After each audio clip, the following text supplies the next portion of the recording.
Em nome do Pai, do Filho e do Espírito Santo. A graça de nosso Senhor Jesus Cristo, o amor do Pai, a comunhão do Espírito Santo estejam convosco. Bendito seja Deus que nos reuniu no amor de Cristo. Evangelho de Marcos 12, 18 a 27. Naquele tempo vieram ter com Jesus alguns saduceus, os quais afirmam que não existe ressurreição.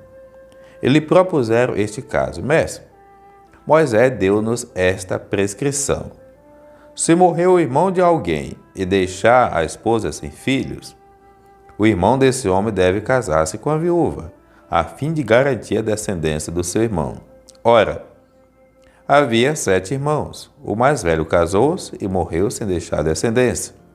O segundo casou-se com a viúva e morreu sem deixar descendência. E a mesma coisa aconteceu com o terceiro. E nenhum dos 7 deixou descendência.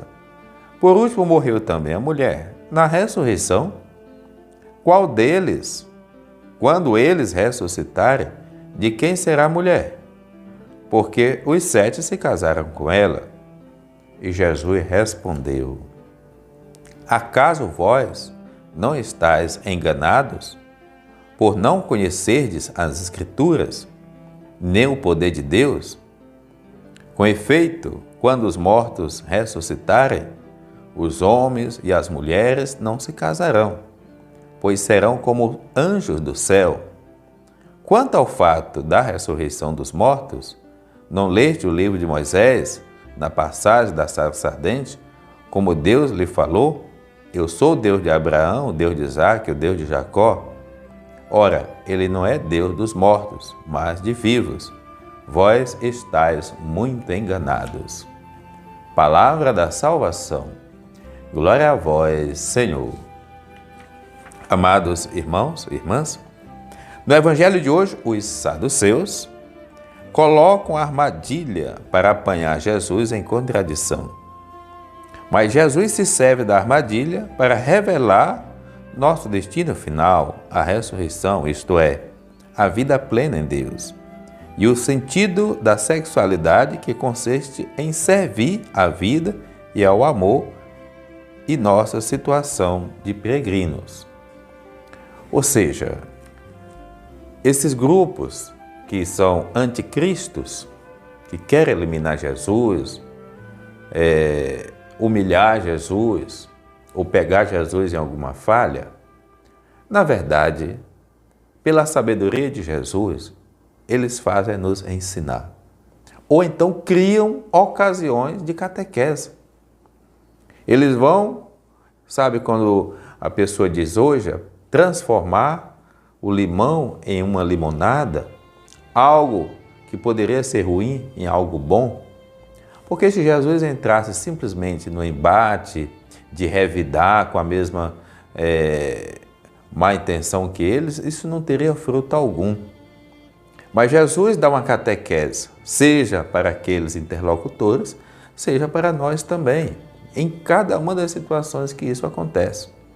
Como seria bom se a gente também, no dia a dia, pudesse tirar lições e dar lições das situações que poderiam não ser muito boas ali naquele contexto, mas ocasiões em que a nossa sabedoria nos faz aprender e, ao mesmo tempo, ensinar. Porque gente ruim de má intenção, sempre vamos conviver com elas. Não dá para tirar o mundo para viver só de pessoas boas, porque o bem e o mal está dentro de cada um de nós. E quando não se explora o bem, vamos crescer no mal que se torna uma doença dentro do ser humano. Naquele contexto em que é feita a pergunta de saduceus, imagina, eles não acreditam na ressurreição e vai fazer uma pergunta sobre a ressurreição. É deboche, má intenção. E Jesus vai dizer: olha, vocês não sabem nada de Bíblia.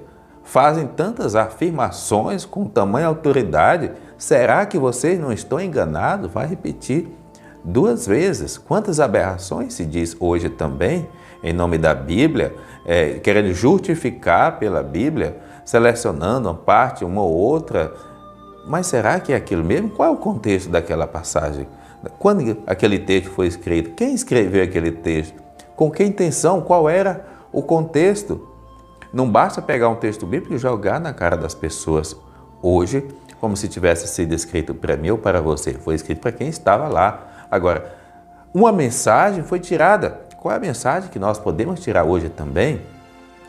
Nesse contexto, Jesus vai questionar o conhecimento bíblico dele, mas também vai aproveitar, olha, na vida eterna, as pessoas não são como os humanos aqui na terra. Lá não se casa nem se dá em casamento, pois viverão como anjos. E quanto à ressurreição, o exemplo que Jesus dá é o da sarça ardente. E como Deus se revela, o Deus de Abraão, de Isaac e de Jacó, que nós possamos também crescer na nossa espiritualidade e ao invés de viver procurando brechas, falhas na doutrina, na religião, vamos viver o amor, gente. Vamos buscar a salvação. Vamos viver a fraternidade. Se porventura alguma coisa não é como a gente gostaria que fosse, procura entender. E se não entender, existem infinitas outras coisas as quais nós não conhecemos e que nós não estamos colocando em prática. Lá também é o lugar da nossa conversão e da nossa salvação. O Senhor os abençoe, o Pai, o Filho, o Espírito Santo. Amém.